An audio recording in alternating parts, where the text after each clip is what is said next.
An empire held 40 provinces for centuries, not with the sword, but with the trowel. Forts, roads, drains, whole towns raised by soldiers who spent far more of their service building than fighting. Break that labor, and the frontier collapses back into wilderness. That labor left a signature. It survives, stamped into fired clay. Across Britannia and the Rhine frontier, thousands of Roman bricks and tiles survive, stamped with unit names. Legio the 20th. Legio II Augusta.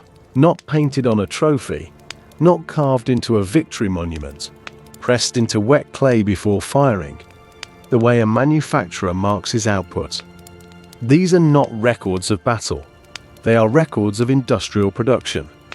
The army that built an empire left more fingerprints on kilns than on battlefields. The question is not whether the Roman legion built things. The physical evidence makes that unambiguous. The question is proportion. Of a legionary's working life on the frontier, how much was construction and how much was combat? That ratio has to be estimated from incomplete rosters and surviving structures. And this episode tests how far that evidence can actually take us. The time is the 1st and 2nd centuries CE. The place is the edge of the administered world, Britannia, the Rhine limes, the Danube frontier. Much of what supplied this frontier had already crossed the Mediterranean before it ever reached a river barge. Grain and materiel moved by sea to provincial ports, then transferred onto the Rhine and Danube river systems that carried stone, timber, tile and supplies to wherever the building front had moved. The army stationed here is not a temporary expeditionary force. It is the state's permanent, paid, disciplined presence on the margin of everything the empire has decided to hold. Somewhere near Vindolanda, a soldier of Legio the 20th sits at a writing tablet and draws up the day's work roster.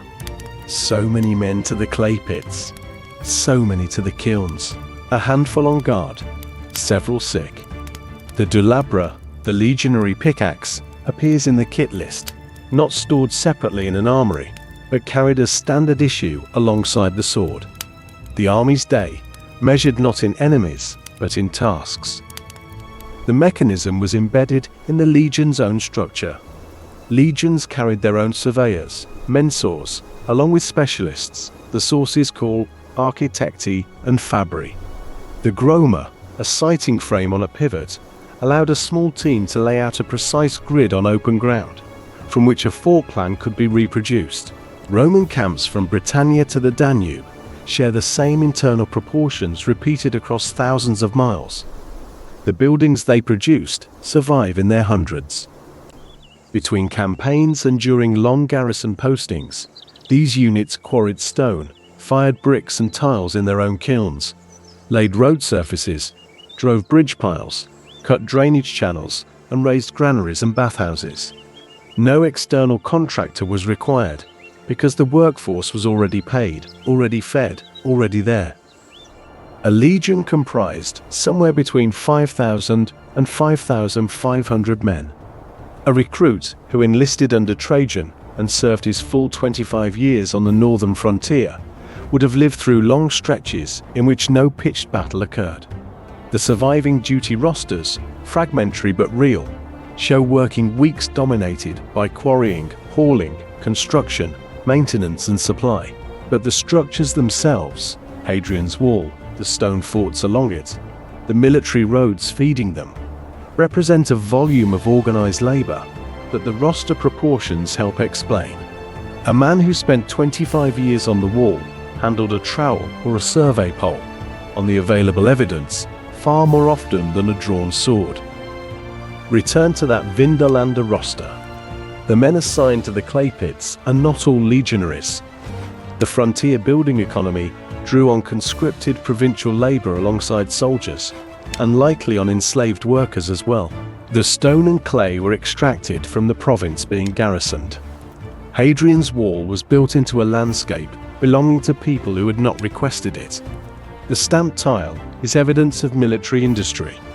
It is also evidence of a coercive resource economy. Construction was a major, documented, and coerced activity, woven into the legion's function, from the first survey stake to the last fired brick. The physical remains, stone forts, paved roads, the wall itself, are known. The brick stamps naming the building legions are known. The Vindolanda tablets recording work details are known. The proportion of a legionary's service spent building rather than fighting is worked backwards from those rosters and standing structures. And that debate matters, because it determines how much of the frontier economy rested on coercion rather than professional service. One thing the record does not give us at all: the voices of the provincial and enslaved workers who moved the stone. The legion's most enduring frontier instrument was not the sword. It was the survey line. Forts became towns. Military roads became trade routes. Drainage made land farmable. The infrastructure of occupation outlasted the occupation itself, which is precisely what a system, rather than an army, does. That system had a price: roughly 5,000 men per legion, paid in coin, garrisoned for decades across 40 provinces. The legion needed paying. Paying everything, required a currency that could hold its value across that entire distance. It didn't.